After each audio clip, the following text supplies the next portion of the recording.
Saya waktu SMA kelas 2 kagak pernah tuh larang tugas kasus bupati ya. Itu saya ingat terus karena waktu saya masih SMA itu. Saya SMA kelas 2 waktu pembakaran pengadilan.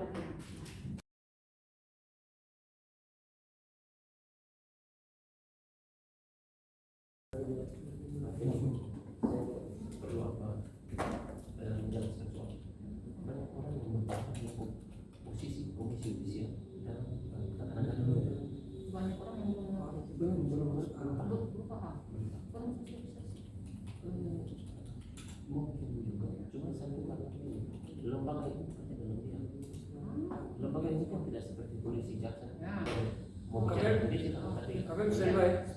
Kita sampai ya kakak. Nanti kalau saya tanya, nanti kakak ketika jawab terus sedikit saja ke saya, ngomongnya lebih banyak di kamera besar. Audiensnya. Karena nanti ada interaktif juga dengan audiens di Facebook sama YouTube. Jadi nanti pertanyaan muncul di situ, nanti kakak yang dibaca, kakak yang menjawab.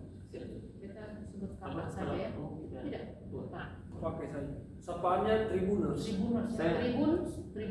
Saya tahu, saya sering ikuti. Siap. Oke, stop. Standby. 3, 2. Oke, selamat siang Tribuners. Jumpa lagi dalam acara Ngobrol Asik Pos Kupang bersama saya Novemilel Novel, Rabu 23 Juni 2021. Tribuners, seorang hakim perlu mempunyai kemampuan, yaitu mendengar dengan rasa hormat, menjawab dengan bijaksana, mempertimbangkan dengan cermat, serta memutuskan dengan adil. Namun, tidak jarang dalam proses berperkara, di dalam ruang sidang maupun di luar sidang, ada oknum hakim yang masih berperilaku nakal alias tidak sesuai dengan kode etik, dan ini melukai rasa keadilan masyarakat. Nah, terhadap perilaku hakim yang nakal ini, apakah ada nih lembaga yang bisa mengawasi, mengontrol, dan menindak perilaku hakim yang nakal dalam menjalankan profesinya itu? Nah, saat ini telah hadir di studio Ngobrol Asik Pos Kupang Hendrikus Ara, Sarjana Hukum, Master Hukum, selaku Koordinator Kantor Penghubung Komisial Yudisial Republik Indonesia Wilayah Nusa Tenggara Timur. Selamat siang, Kakak. Selamat siang, Kak Robi. Iya, baik. Dan kita dalam acara ini akan membahas tentang peran Komisi Yudisial mewujudkan hakim bersih, jujur, dan profesional. Kakak Hendrik ya, saya sapa ya. Siap. Selamat datang di studio Ngobrol Asik. Saya terima kasih banyak sudah diundang oleh Kupang sebagai salah satu media terbesar di Nusa Tenggara Timur. Saya terima kasih. Saya merasa diapresiasi lah oleh Pos Kupang. Terima kasih banyak. Baik. Kak Hendrik ngomong-ngomong nih soal Komisi Yudisial. Saya pernah dulu mendatangi kantor Komisi Yudisial, tapi dia masih berada di wali kota ya. Iya, Sekarang di mana kantor? di Jalan Sambatulangi dulu. Sekarang kita sudah dapat bangunan aset Pemprov ada di Jalan MH Tamrin di depan lapangan Korea Papua. Oh, di depan. Lebih luas, lebih. Ya, menurut saya sudah representatif lah, sudah menegaskan identitas lembaga karena berada di Jalan Protokol, punya bangunan yang representatif ya. Dan diaksesnya juga mudah. Gampang diakses. Ya, kalau orang Kota Kupang tidak tahu tempat itu ya, saya pikir selama ini mungkin ya tinggal di Kuala. Oh ya, kalian tapi kan masih banyak nih orang masyarakat yang belum tahu nih peran dan fungsi dari Komisi Yudisial nih. Seperti apa sih? Mungkin kakak bisa menjelaskan kepada Tribuners nih seperti apa peran KAI sebenarnya. Baik, terima kasih Kak Bu Femi. Saya perlu menjelaskan dulu secara garis besar apa itu Komisi Yudisial. Jadi sebenarnya Komisi Yudisial ini adalah lembaga tinggi negara yang dimana kewenangannya itu disebutkan di dalam Undang-Undang Dasar 1945. Jadi Komisi Yudisial ini adalah produk atau anak kandung dari reformasi. Reformasi 98 itu salah satu tuntutannya ialah penegakan supremasi hukum. Penegakan supremasi hukum inilah setelah itulah kehilangan amandemen Undang-Undang Dasar. Amandemen Undang-Undang Dasar ini salah satu poin penting ialah di bidang kekuasaan kehakiman. Di pasal 9 Undang-Undang Dasar tentang kekuasaan kehakiman. Di situ di bab 9 ya, di bab 9 Undang-Undang Dasar tentang kekuasaan kehakiman. Itu di pasal 24A dia menyebutkan tentang kewenangan dari Mahkamah Agung. Pasal 24B dia menyebutkan kewenangan dari Komisi Yudisial, dan pasal 24C tentang Mahkamah Konstitusi. Secara tegas ya di Pasal 24B. ya, 24B. Jadi Komisi Yudisial itu lembaga yang kewenangannya itu dimuat di dalam Undang-Undang Dasar. 24A tentang Mahkamah Agung, 24B tentang Komisi Yudisial, dan 24C tentang Mahkamah Konstitusi. Dari 24B ini berarti tidak ada alasan nih bahwa kewenangan Komisi Yudisial dan perannya dan apa memang harus diakui ya. Ya, Komisi Yudisial itu akan hilang dan tenggelam kecuali ada amandemen Undang-Undang Dasar. Tapi sekarang kenyataannya menurut pengalaman bagaimana? Ya, jadi di pasal 24B itu dia menjelaskan Komisi Yudisial bersifat mandiri yang berwenang melakukan usulan pengangkatan hakim agung dan tugas lain dalam rangka menjaga dan menegakkan keluhuran martabat serta perilaku hakim. Menjaga keluhuran martabat serta perilaku hakim, artinya secara penjelasannya apa yang akan diawasi? Jadi di dalam Undang-Undang Dasar itu ada dua tugas konstitusional. Yang pertama tentang rekrutmen calon hakim agung. Nah, rekrutmen calon hakim agung ini sedang kami laksanakan. Saya kemarin baru pulang dari daerah melakukan tracking terhadap calon hakim agung. Dan tugas lain dalam rangka menjaga dan menegakkan kehormatan, keluhuran martabat serta perilaku hakim. Dalam rangka menjaga keluhuran martabat serta perilaku hakim itu di dalam Undang-Undang Nomor 18 tahun 2011 tentang Komisi Yudisial. Di situ dia memberikan tugas dan kewenangan. Pertama, dalam rangka menjaga. Jadi tugas Komisi Yudisial itu bukan semata-mata mencari kesalahan, tidak.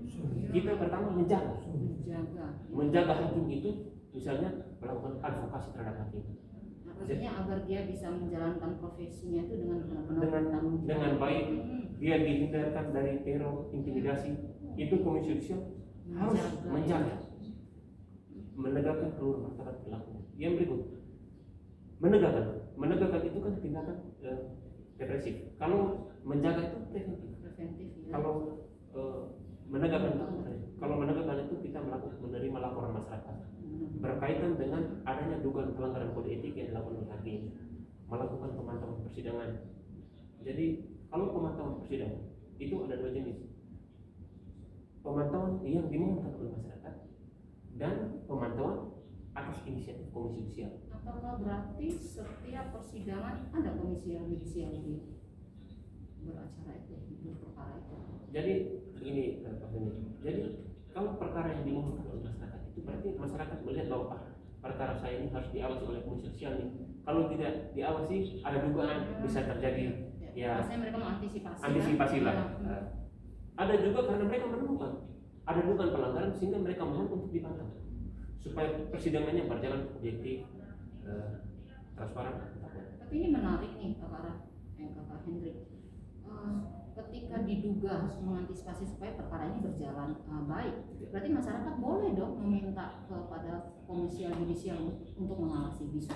Sangat bisa.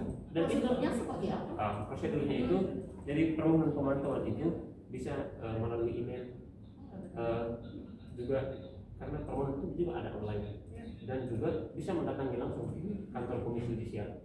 Kalau di Kupang kan di Jalan Mh. Tamrin boleh datang, nanti kita bantu untuk ada formatnya. Tapi langsung direspon ya berarti? Kita langsung respon. respon. Yang berikut ada perkara-perkara perhatian publik.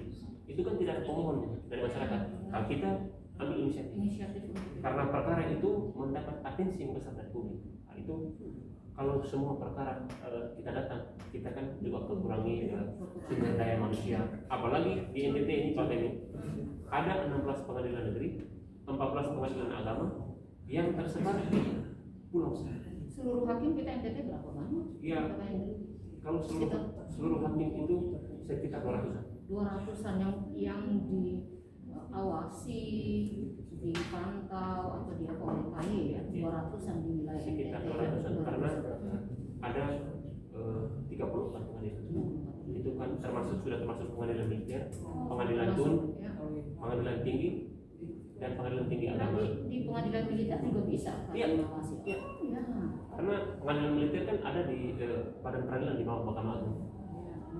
Tadi kan Kakak Hendrik bilang tuh upaya apa tadi, penegakan terus apa, menjaga. Pertama, Ada hal lain? menjaga dan menegakkan. Ada hal lain atau hanya dua ini? Jadi yang berikut juga kita meningkatkan kapasitas hakim dan juga meningkatkan kesejahteraan hakim. Tadi kan kita bicara nih soal pengawasan atau kontrol yang harus dilakukan oleh masyarakat.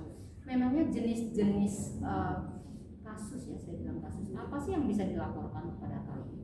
Apakah termasuk hanya perilaku hakim atau juga terkait dengan keputusan itu juga bisa di-cover oleh Komisi Yudisial? Jadi kode etik itu sebenarnya ada bermacam-macam kode etik. Kalau kita bicara etik, itu kan berbeda dengan hukumnya. Ya. Kalau orang itu dia melanggar hukum, pasti dia melanggar etik. Tetapi orang yang melanggar etika belum tentu dia melanggar hukum. Karena etika itu soal kepatutan. Ya. Jadi etika itu di masyarakat yang peradabannya sudah sangat maju. Etika itu mereka menempatkan etika itu lebih tinggi dari hukum. Sehingga kalau etika saja dia tidak melanggar, apalagi hukum. Ya. Jadi kode etik yang diawas itu ada dua. Kode etik murni. Kode etik murni itu kan berkaitan dengan perilaku keseharian dia. Misalnya hakim kan dilarang untuk bertemu dengan para pihak yang berperkara Selama proses perkara itu. selama proses perkara Atau itu. setelah proses juga dia. Selama proses perkara. Yang berikut, dia profesionalisme dia dalam mengurus dan proses perkara dan juga kehidupan pribadi. Mohon maaf, kehidupan pribadi itu bukan apa ya?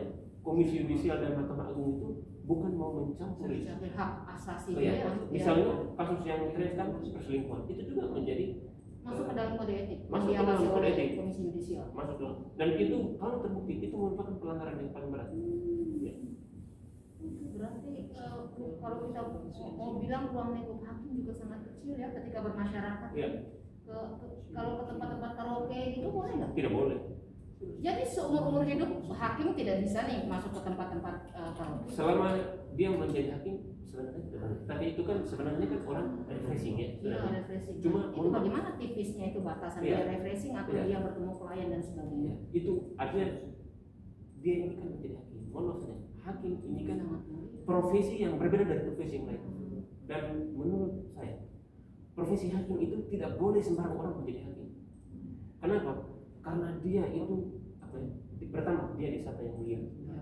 Maka Profesi mulia. kemuliaan itu harus ditunjukkan juga dalam tingkah Perilaku. perilaku. Yang berikut, dia itu wakil Tuhan yang ada di dunia. Karena dia memutus nih.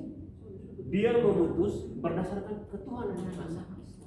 Jadi hanya hakimlah bisa merampas nyawa, bukan merampas dalam tanda petik ya, Ya. mencabut nyawa orang, dia putus, Memberi hukuman. memberi hukuman soal hak dan segala macam. Itu kan tugas hakim. Sehingga kalau kita mau menjadi hakim, hakim itu sebenarnya profesi yang apa ya? Profesi yang menurut saya orang menjadi hakim dia memilih jalan sunyi. Memilih jalan Dia sunyi. memilih jalan sunyi. Kalau orang mau menjadi hakim, dia harus memilih jalan sunyi. Karena dia diawasi perilaku yang Tapi terhadap hal itu perilaku hakim di dalam maupun di luar persidangan itu juga diawasi itu. Bagaimana mekanisme masyarakat melaporkan itu?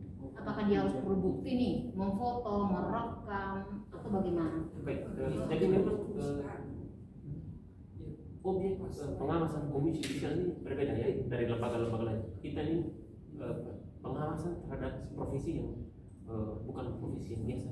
Hakim ini bukan jabatan yang biasa, tetapi menurut saya itu jabatan yang apa ya, sangat luar biasa, memiliki kuasaan yang sangat besar. Jadi masyarakat dalam melapor kita tidak bisa asal saja, wih ada hakim yang begini, tidak bisa.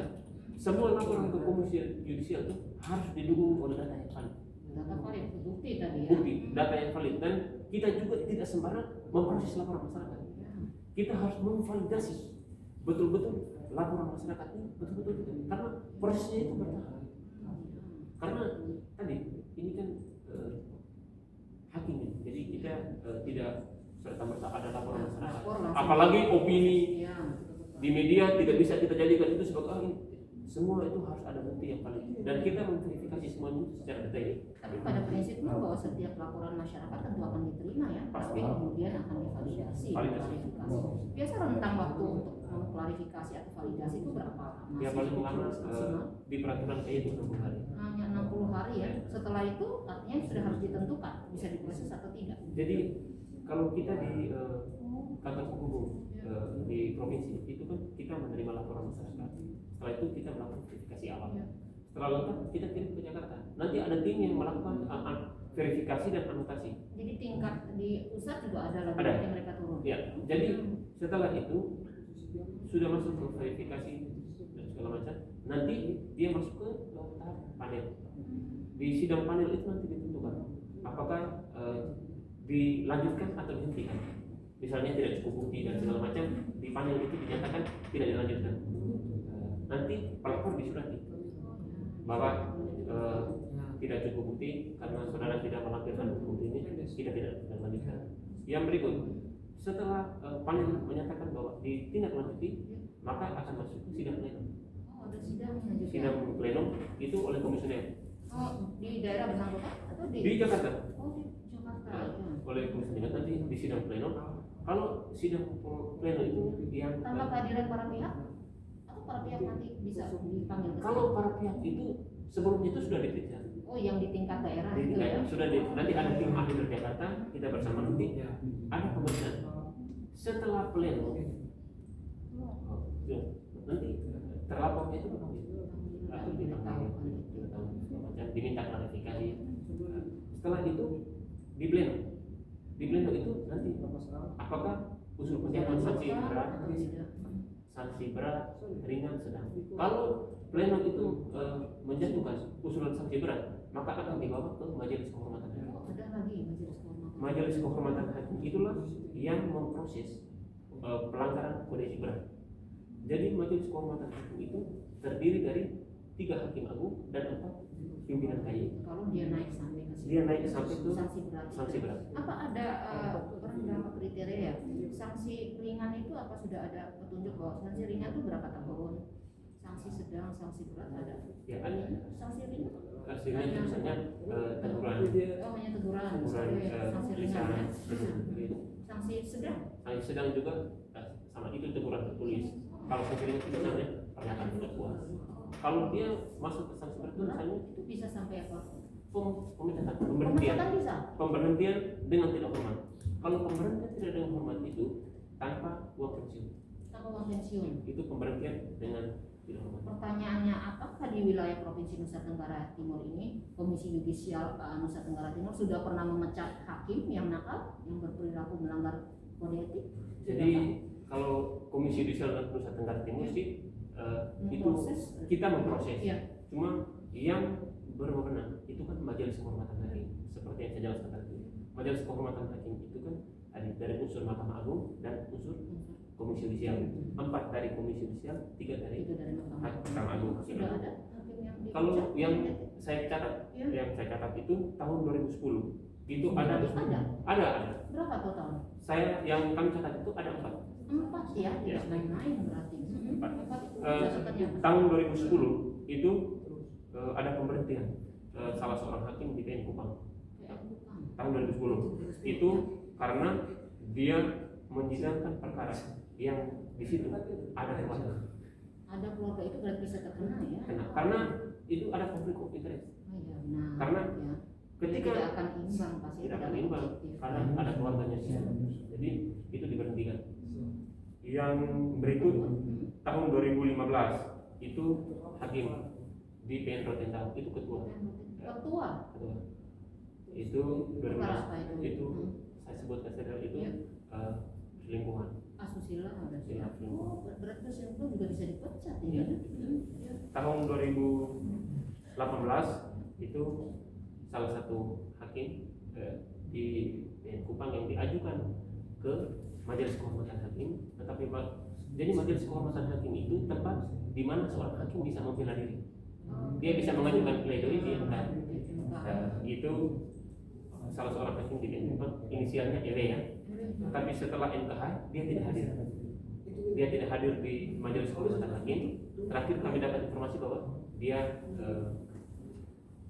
mengajukan pensiun dini. Oh, pengunduran diri ya. Pengunduran diri. Tapi artinya berarti itu masuk di pemecatan atau pengunduran? Ya informasi yang kami dapat itu karena di majelis kehormatan hakim dia tidak hadir, berarti dia dianggap tidak memenuhi dan apa? kemudian Mengambil hak. Dia kan berhak untuk melakukan pembelaan diri. ya, tapi kata Cuma karena dia tidak hadir, ya sidang ditunda. Tetapi terakhir kami dapat informasi bahwa dia mengundurkan diri. Itu tahun 2018. Kalau tahun yang terbaru yang 2019 2019 itu hakim di Pengadilan Negeri Lompata itu ada penjatuhan sanksi hukuman berat itu penurunan pangkat selama 3 tahun. Oh, itu pengetahuan Selama 3 tahun. Penurunan hanya penurunan pangkat karena kasus apa? kasus itu dia memberikan konsultasi kepada para pihak yang berperkara. Oh, tidak boleh ya? Tidak boleh. Ini ada jaksa kan, mungkin ada pengacara yang bisa. Oh, tidak bisa. Tapi dari 4 itu apakah laporan masyarakat atau temuan KAI? Itu laporan masyarakat. Laporan masyarakat. Ini menunjukkan bahwa memang KAI tidak main-main ya. Apalagi bukan hanya di Kupang, tadi saya lihat di Rote, di Lembata. Itu dari semua terpantau. dari Seperti itu. Terkait dengan perilaku hakim, kan yang seperti saya bilang juga tadi kan baru-baru ada apa yang larangan juga bermedsos atau bermain di medsos begitu hakim gimana nih terkait dengan kode etiknya, apakah hakim tidak boleh memiliki medsos nih media sosial atau bagaimana? Kalau yang saya ikuti Ya. kan medsos sekarang ini kan apa sudah bagian dari kehidupan kita. Ya. Cuma yang dilarang itu kan dia bermedsos lalu mengomentari perkara. Oh, tidak boleh hakim boleh saja punya medsos tapi tidak boleh mengomentari perkara yang dia tengah tangani atau orang lain. Ditangani oleh hakim lain itu kan sebenarnya kan boleh. tidak etis ya. Tidak etis. Tetapi kalau menurut saya selagi bermedsos untuk hal-hal positif tidak masalah. Hakim juga kan manusia. Jadi Dia ragunya juga itu ya. butuh persuasi, dia juga Ya. butuh bermedia sosial. Itu kan Mengekspresikan kebebasannya dirinya. Media dengan kode etik yang ini ya. Oh, juga diatur ya di situ ya. Hanya itu terbatas bahwa tidak boleh mengomentari atau ada hal lain. saya pikir itu Gitu ya. karena ada hal-hal lain saya pikir biasa lah. Dia kan butuh mengekspresikan diri. Media sosial itu kan kita membangun relasi. Atau mungkin juga tidak boleh nih warning untuk aksi pornografi dan aksi gitu ya. Kalau dia mengupload foto-foto soal yang itu saya pikir bukan hanya hakim saja, semua orang kan tidak boleh. Ya, Bukan hanya hakim saja, semua orang tidak boleh. baru-baru ini bagaimana nih terkait dengan hibah tanah Pemkotnya? Apakah juga ada sasaran dari KAI untuk ikut mengawasi Hibah yang- tanah Pemkot yang gimana itu? yang belum lama ini marak itu? Apakah ada hakim juga yang ikut diperiksa? Ya, jadi soal hibah tanah Pemkot di Kupang ya, itu kan memang ramai nih Ramai, di ya. media bahwa KAI kenapa diam Ya. segala macam. Saya waktu itu kalau tidak salah dari teman-teman Araksi. Oh, dari Araksi, Soe ya? Iya, itu Pak Alfred Bau dengan kawan-kawan, mereka ramai. Wih, ada juga pernyataan dari Adi Masardi, mantan juru bicara Presiden Abdurrahman Wahid, sampai kenapa KAI diam segala macam. Tapi apakah benar nih KAI diam atau gimana? Saya menghubungi media dan Araksi juga saya hubungi. Saya ajak mereka, ayo ke kantor. Saya sampaikan, ini saya minta teman-teman kalau ada dugaan mana dokumen. Ini dokumennya saya. Berarti diam-diam nih KAI juga sudah ikut memantau ya inisiatif itu ya? Iya, kita setelah ramai, kita kan sudah punya dokumen, kita sudah punya telah khusus tentang itu, dan saya setelah itu putusan itu saya kirim telah itu ke Biro Pengawasan Hakim di Jakarta. Akhirnya dari Biro Pengawasan Hakim turun untuk melakukan pemeriksaan saksi dan itu sudah dilaksanakan. Tadi yang tugasnya ya kewenangan tadi yang disampaikan oleh Bapak Hendy di awal bahwa KAI ketika melakukan aksinya selain menunggu laporan, tapi ketika ada perkara-perkara atau Menarik. hal yang menarik bisa langsung turun Kita- dan tanpa harus berkoar-koar gitu ya. Karena begini Pak Fendi, kita ini kan penegak etik, Ya. bukan penegak hukum. Kalau penegak hukum, polisi, jaksa, KPK, mereka dalam menangani perkara, ketika menetapkan orang sebagai tersangka, itu kan langsung konferensi pers. Kalau komisi judisial tidak. Apakah kita bisa bilang bekerja dalam diam? Kita bekerja dalam diam dan kerja kita itu harus terukur. Banyak teman-teman media saya kan akrab dengan hampir semua wartawan. Tanya, weh, bagaimana nih Pak Hendri? Ini kok komisi? Saya bilang, kami tidak bisa mempublikasikan siapa melapor hakim, hakim siapa yang dilapor. Kenapa? Karena kita itu menjaga kehormatan dia. Dan sebelum putusan. Sebelum putusan, kita kan apa ya? Praduga tidak bersalah. Coba dibayangkan saja Pak Femi, kalau dia belum dinyatakan bersalah oleh majelis kehormatan hakim, tetapi kalau media sudah berlalu, bagaimana dengan kredibilitas atau kepercayaan masyarakat terhadap pengadilan? Ya kan? Tapi bagaimana dari aspek informatif kepada masyarakat? Apakah kemudian KY juga tertutup, atau ketika misalnya di awal ada laporan masuk, apakah bisa KY memberi konfirmasi terkait itu? Karena biar bagaimanapun masyarakat kan membutuhkan informasi awal. Jadi itu bagaimana? Komisi Yudisial itu hanya memberikan informasi penanganan laporan masyarakat terkait laporan itu kepada pelapor. Kepada pelapor. Tidak. Perkara kalau pelapor itu kemudian memberitahukan ke media, itu urusan pelapor. Tetapi kita dibatasi untuk tidak menyampaikan itu. Apalagi ketika dalam masih proses ya. Apalagi tidak proses. boleh. Tapi ketika hasilnya ditulis. Kalau sudah ada majelis kehormatan hakim, itu terbuka, sidangnya terbuka. Itu Kembali ke tanah yang laporan jumlah hakim yang diberhentikan itu sebentar Pak Femi searching di Google ada semua. Ada semua. Karena sudah selesai. Sudah selesai. Itu ada semua. Saya juga semua informasi ada di Google semua. Coba Google hakim yang diberhentikan di kayak mana? Itu ada semua di Google. Karena sudah melalui majelis kehormatan hakim. Dan sudah diputus. Sudah diputus. Kembali nih menarik yang ke tanah hibah Pemkot itu. Sudah prosesnya sudah sampai di mana? Mungkin bisa diberikan ini. Kalau prosesnya sudah sampai di mana? Apakah masih di setahu sini, saya, sudah di- setahu saya kan jaksa kan waktu itu kan jaksa kan kasasi karena putusan bebas. Ya. Jaksa kasasi. Jadi kita nanti tunggu hasil hasilnya. dari kasasi. Jadi saya waktu itu mengajak masyarakat, apapun keputusan hakim harus kita hargai, kita hormati. Kenapa? Karena ini negara hukum. Kita sudah menyerahkan kasus itu kepada pengadilan untuk menyelesaikan, maka apapun putusan pengadilan harus kita hargai. Dan kemudian melakukan proses selanjutnya dengan cara-cara mekanisme yang diatur di Dengan undang-undang. upaya hukum. Tidak bisa Banding atau kasasi yang banding, kasasi atau PK, silakan.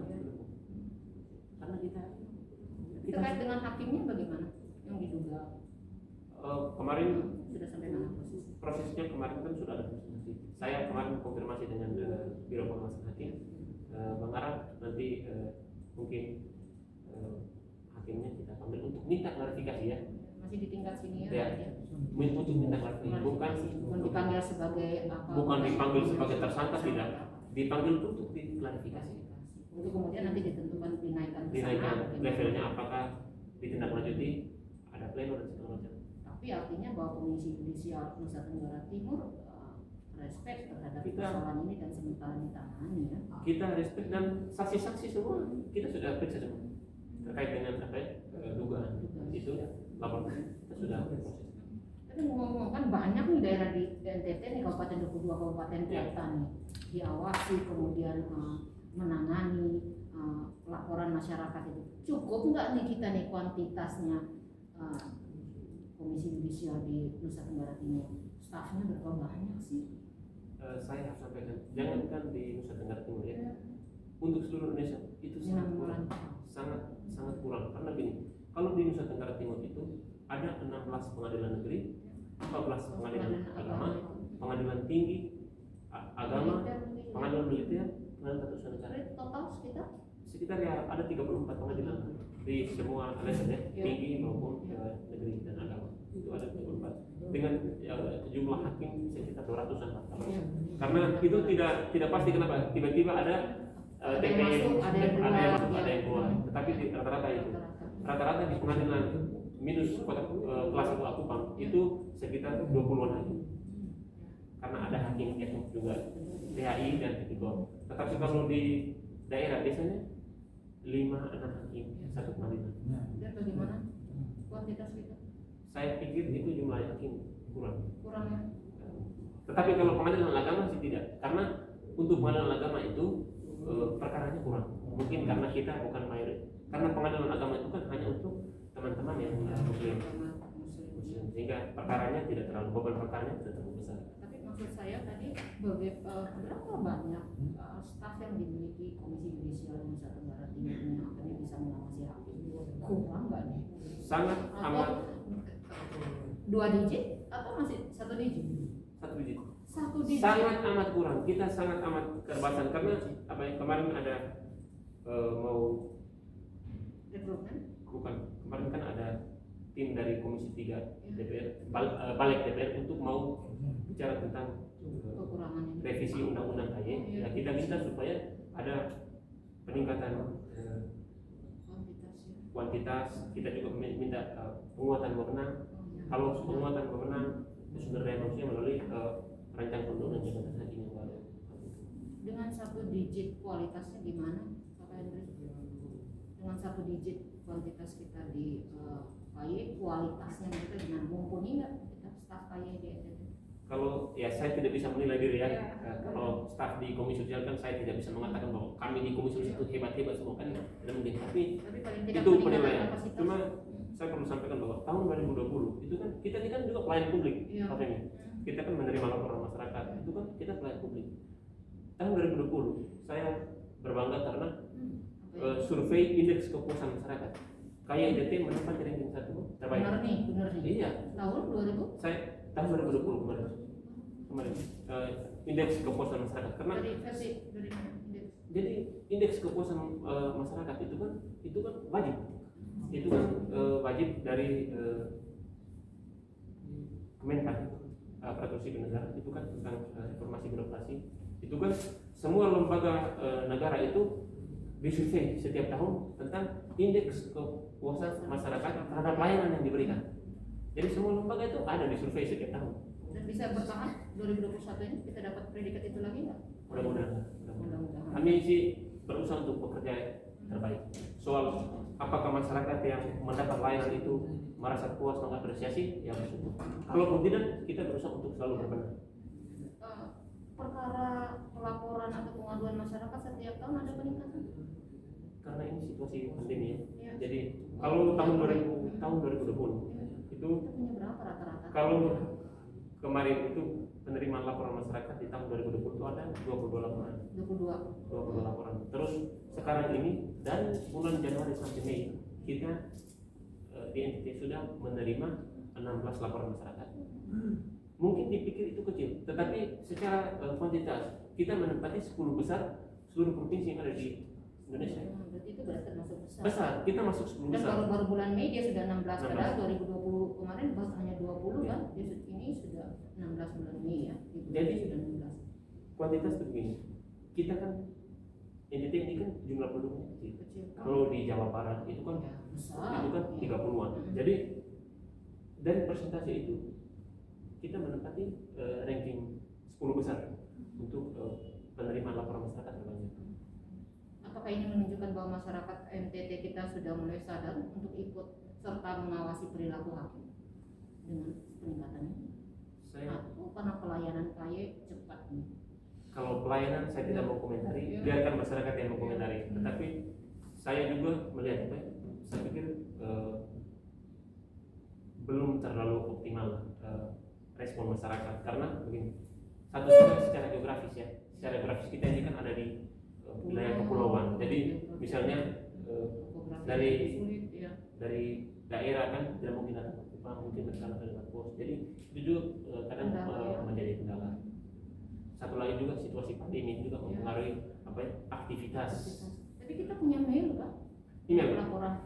Ada pelaporan secara online ada email. Ada mungkin bisa disampaikan ke Tribuners. Jadi itu bisa di email ke komisiyudisial.go.id. Komisiyudisial.go.id. Terus di komisi yudisial itu kan semua sistemnya aplikasi. Jadi kita itu namanya sistem informasi laporan SIPLN, sistem laporan masyarakat. Jadi semua laporan masyarakat itu kita masukkan ke dalam aplikasi, jadi itu terintegrasi dengan di Jakarta. Jadi mereka juga langsung ikut memantau. Ikut tahu. Dan kalau perkembangan sudah segimana, jadi ketika masyarakat menanyakan perkembangan, kita tinggal klik, nanti keluar, oh sudah sampai pada tahap ini. Jadi masyarakat tinggal klik, lihat situ bisa tahu. Kita yang klik. Oh, ketika masyarakat yang klik. menanya bagaimana perkembangan laporan kita tinggal buka di SIPLN langsung Dan muncul. memberitahukan kepada masyarakat. Oh sudah sampai di tahap ini. Untuk 2021 belum ada pengaduannya. Sudah ada 16 laporan masyarakat. 16. Oh iya ya. Dari bulan Januari Januari sampai Mei, Juni ya. 16 laporan masyarakat. Itu tindak lanjutnya sudah sampai di mana? Ya itu semua sedang berproses di Jakarta. Ya. Kami di Kupang pada prinsipnya ketika ada tindak lanjut ya ada tim ahli dari Jakarta. Lebih ke arah mana laporan 16 itu asusila atau perilaku yang lainnya? Profesional. Profesional. Tidak ada asusila. Tidak ada.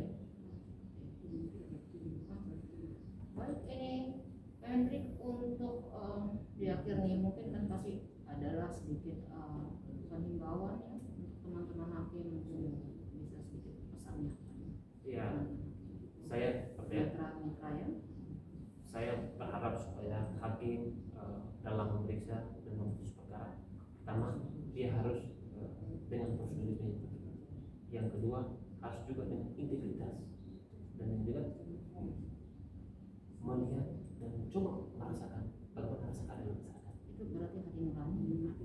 Karena profesionalisme dan integritas itu akan tercermin dalam putusan.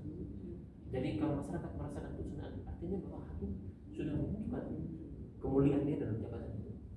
Kepada masyarakat juga saya harapkan supaya tetap menjaga agar proses peradilan itu berjalan secara fair, bersih, dan transparan. Karena peradilan yang bersih itu bukan hanya tugas KY, Mahkamah Agung dan hakim, tetapi peran serta masyarakat sangat dibutuhkan. Artinya mereka juga bisa ikut, jangan khawatir juga untuk melapor ya ketika menemukan hal-hal dalam proses persidangan itu ya. Kita coba lihat mungkin ada interaksi dari ini. Tidak ada ya. Baik,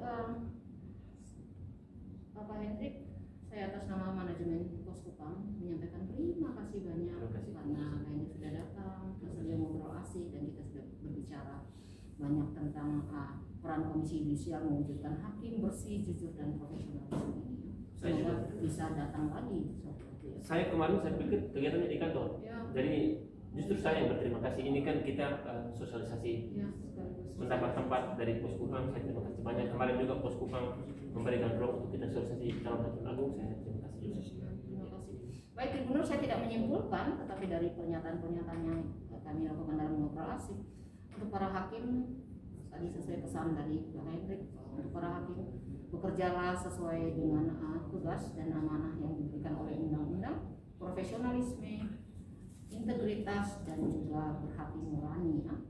Dan juga untuk masyarakat, kewajiban anggota masyarakat yang utama adalah menegakkan keadilan dan kebenaran. Sehingga laporkanlah ketika kamu melihat, mendengar, atau mengetahui ada oknum hakim yang nakal atau berperilaku tidak sesuai dengan kode etiknya saat menjalankan profesinya sebagai hakim di dalam ruang sidang maupun di luar ruang sidangnya. Dan saya juga terus mengajak untuk Tribuners terus mematuhi protokol kesehatan 5M, mencuci tangan, memakai masker, menjaga jarak, menjauhi kerumunan, dan mengurangi mobilitas. Dan jangan lupa untuk terus mengikuti update berita-berita terkini di kanal online Pos Kupang dan Clean Pos Kupang. Akhir kata, saya Novemilio Novel dan Hendrikus Ara undur diri. Selamat sore dan salam sehat. Terima kasih. Terima kasih. Terima kasih banyak ya. Kita maaf kalau mungkin ada salah-salah kata. Aman, mungkin saya juga terlalu cepat bicara saya. Kurang lihat ke situ. Oh iya. Tadi saya sudah kode-kode. Oh iya. Lain kali harus Iya. melihatnya. Iya. Baik, kita foto. Kita foto dulu mungkin. Ya. Ini foto.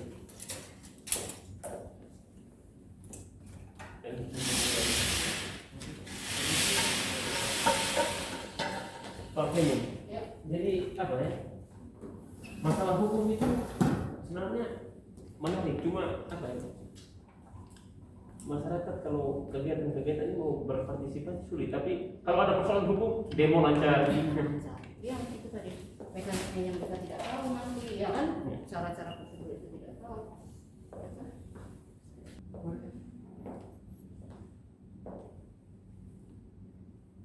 Oke. Ada kita lempangnya kayak atau apa kode kamu? Saya ada. Bukan maksudnya Dari tangan apa? Ah, tidak. Tidak. biasa. Oke, 32.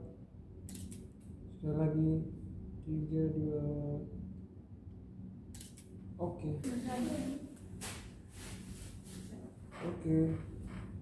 32. Sekali lagi salam. 32. Oke. Nanti ke akhir. Saya waktu SMA kelas 2 kagak pernah itu waktu larang juga kasus bupati ya. Itu saya ingat terus karena waktu saya masih SMA itu. Oh ya. Saya SMA kelas 2 waktu pembakaran pengadilan. Kagak kan saksi kan, wartawan kan? Ya. Itu saya Oh, SMA kelas 2. itu saya SMA kelas 2 itu waktu Oh. Hanya persiapan. Ya, saya ada sekarang kaya. ya, saya waktu itu SMA kelas Terus 2. dia bersyukur. Saya ikuti dan saya juga kan baca juga buku Pak Frans Amanuel Kolak Bungkar. Ya, Itu saya ikuti. Waktu jadi saya pengen jadi wartawan. tapi kayaknya jalannya Jalannya mungkin masuk karena masuk fakultas hukum ya. Masuk sini, fakultas hukum kita. Ya, ya. Oh, angkatan berapa? Saya wisuda tahun 2011. Saya itu maksud DKI itu jadi pegawai termuda.